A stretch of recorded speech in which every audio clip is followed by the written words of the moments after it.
candidate. Dear audience, please start with the public defense of the doctoral dissertation of the doctoral candidate, Mr. Marko Tkalčič.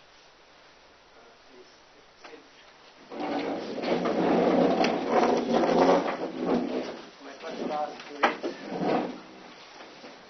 present the candidate and to describe the whole procedure that is bringing us to today's defense. This is in Slovenian, and I will read it in Slovenian.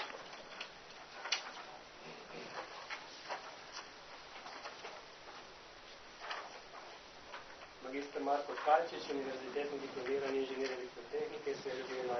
februarja 1975 v Kopru. V srednji šoli se je vpisal na fakulteto za elektrotehniko in leta 1999 diplomiral. Magistrsko delo z naslovom Kriterij ocenjevanja kvalitete digitalnih barvnih slik je zagovarjal leta 2003 na fakulteti za elektrotehniko v Ljubljani. Njegovo raziskovalno delo obsega digitalno obdelavo signalov, vpliv vidne percepcije na obdelavo slik, avtomatska razpoznava objektov, multimedijske aplikacije, dinamične spletne aplikacije, interakcija med uporabnikom in napravo, multiciklna zaznava odziva uporabnika, podatkovno rudarjenje in strojno učenje.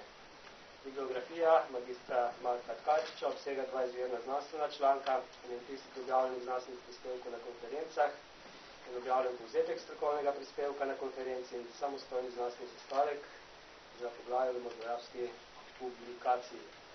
Temu za doktorsko disertacijo z naslovom Razpoznavanje in uporaba emotivnih parametrov pri poročilnih sistemih s področja elektrotehnike sta magistru Marko Tkalčiču odobrila Senat fakultete za elektrotehniko dne 11. decembra 2008 in Senat Univerze v Ljubljani dne 20. januarja 2009. Za mentor je bil imenovan profesor dr. Jurij Tasič. Disertacijo so pregledali in pozitivno ocenili profesori dr. Andrej Košir kot predsednik, dr. Jurij Tasič, dr. Marušič, dr. Jan Žibar, dr. Aleksandr Vinčareli. Celo disertacijo obravnaval Senat fakultete za elektrotehniko dne 9. decembra 2010, ki je sprejel in imenoval komisijo za javni zagovor na naslednji sestavi, prodekan Stanislav Kovačič, predsednik in profesori dr. Andrej Košir, dr. Jurij Tasič, dr. Jan Marušič, docent Jan Žibert in dr. Aleksandro Vinčareli. Datum in kraj javnega zagovora sta bila zaobjavljena v smislu določil pravilnikov o doktorskih disertacijah na tekstih straneh RTV Slovenija. Now I ask the chair of the Evaluation Committee, Professor Košir, to give a short report. Povzetek dizertacije kandidata magistra Marka Tkalčiča. Doktorska dizertacija z naslovom Razpoznavanje in uporaba emotivnih parametrov pri poročilnih sistemih kandidata Marka Tkalčiča obravnava uporabo emotivnih in osebnostnih parametrov za izboljšavo multimedijskih priporočilnih sistemov. Kandidat v uvodu predstavi problematiko priporočilnih sistemov in predstavi hipoteze. Nato predlaga rešitev določenih problemov priporočilnih sistemov z uvedbo informacij o emotivnih odzivih in osebnostnih lastnosti uporabnikov. Kandidat je izdelal bazo podatkov LDOS per AF1, saj nobena obstoječa baza ni ustrezala zahtevam raziskave. Postopek zajema in osnovni statistični podatki so korektno predstavljeni. Nato predstavi modeliranje uporabnikov s pomočjo emotivnih parametrov v prostoru VAD. S pomočjo statističnega testa kandidat primerja učinkovitost priporočilnega sistema z in brez emotivnih parametrov. Rezultati kažejo značilno izboljšanje natančnosti pri uporabi emotivnih parametrov. V naslednjem poglavju kandidat predstavi novo mero podobnosti med uporabniki, ki temelji na osebnostnih lastnostih. Uvedeno mero primerja s klasično mero, ki temelji na ocenah v skupinskem priporočilnem sistemu. Rezultati statističnega testiranja kažejo, da je v razmerah hladnega zagona predlagana mera značilno učinkovitejša v priporočenih vsebinah.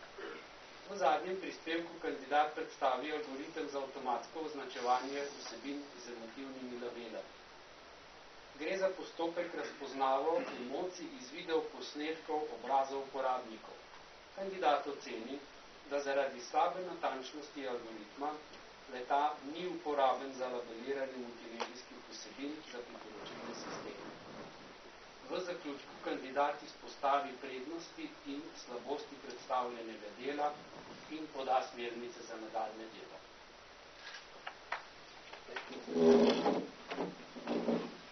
I'll ask the candidate to present his work in about 30 minutes with the emphasis on his original scientific contributions. Please. Thank you for the word, Professor Tkalčič. Thank you for coming, dear members of the committee.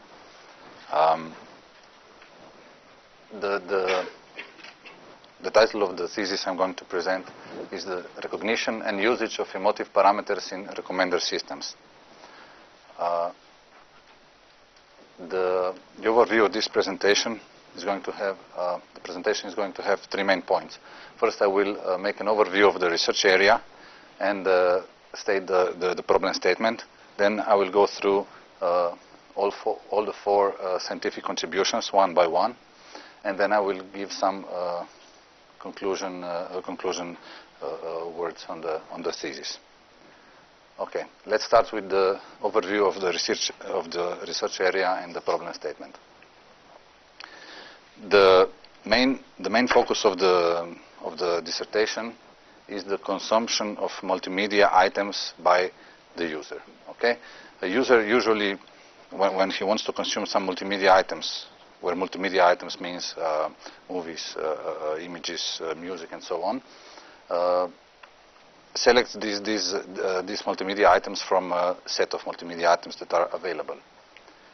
Usually, the database of all multimedia items are quite huge, so the user has a problem in selecting which items are suitable for him.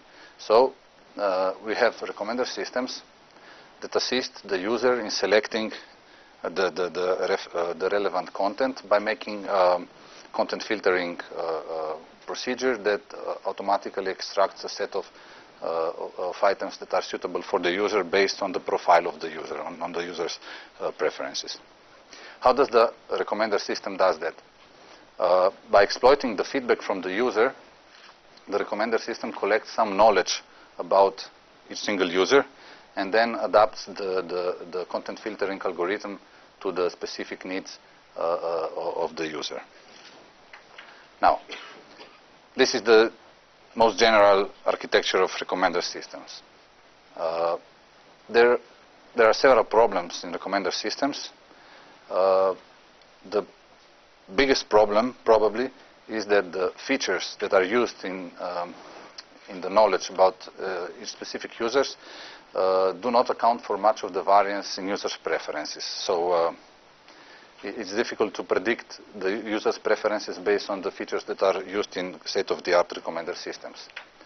The second problem is the so-called cold start problem, which is when a user starts using a recommender system, the system doesn't know anything about this user, so it's very difficult to make a selection of recommended items for a user of which we don't know anything. Another problem is the acquisition of feedback. Usually this feedback is acquired in a quite intrusive way, which is annoying for the user, and it would be nicer if the feedback acquisition would be done in some unobtrusive fashion. And a general problem that is somehow linked also to the first problem mentioned is that the features that are used for modeling items and for modeling users are not user-centric, are more content-centric, or are features that are available and easy to get. So there is a general lack of user-centric attributes like emotions and personality. This is especially true for hedonistic multimedia content like films, music, images, where the user really wants to have something he likes, not something he needs or has to have. So emotions and personality play a very important role in that kind of multimedia content. So, given these problems, we designed our thesis to solve these problems. So now I'm going to give an overview of the scientific contributions and then go one by one. This picture is similar to the previous one. So we have the user, the content, the user consumes the content, and we have a database from where these content are selected. We had only one box here previously, a recommender system, and now we have two. Because recommender system, there are two main types of recommender systems. And one type is content-based recommender systems, the other type is collaborative filtering recommender systems. They work in different ways and have different approaches, so we separated them. And the feedback loop that was in the previous picture, just one, we have two feedback loops here. One is the detection of emotive responses through a camera, which is should be an unobtrusive detection of emotive responses, and the other one is the personality assessment used in the collaborative filtering later on. So,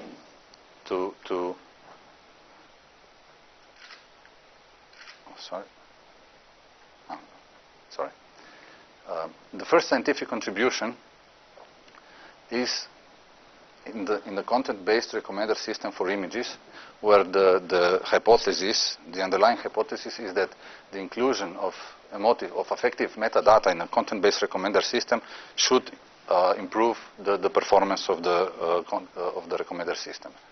And this is the first scientific contribution. The second scientific contribution is bound to the collaborative filtering recommender system and addresses actually the cold start problem. So our hypothesis is that the inclusion of a user similarity measure based on personality parameters does improve the performance of the collaborative filtering recommender system under cold start in cold start problem. The third scientific contribution is bound to the first one actually. So in the first one we showed that the usage of affective metadata does improve the performance of the recommender system, but how to acquire this affective metadata is another story. In this experiment we had prepared data, but the third scientific contribution is about getting this metadata in an unobtrusive way. Well, and the fourth scientific contribution is the data set that supports the first three, since we couldn't find any data set available that would be useful for our purposes. Okay, now we are going to go through all four scientific contributions one by one in a little more details. The first one is, again, a content-based recommender system with affective metadata. Content-based recommender systems use metadata, which are data about content, for profiling users and the items. And the problem statement here is that the metadata used so far in recommender systems does not account for a large part of the user's preferences. So we were looking for better features that describe the users in a better way. And our proposed solution and the underlying hypothesis is that the usage of affective metadata explains more variance in the user's preferences than the generic metadata used in state-of-the-art recommenders, which should improve the accuracy of the recommended items. This is an example how actually user and item profiling works in recommender systems. Okay, on this side we have three images. These are our content. Each image is associated with an item profile. Okay, each item profile has a description in terms of metadata of that specific content. For example, we have the title and the genre, which differs from image to image. On the other side, we have the user, and each user is associated with a user profile. And this user profile is linked to the item profiles based on the data structure, which reflects the data structure of the item profiles. If you look here, for example, This user profile is done in such a way that for each type of genre,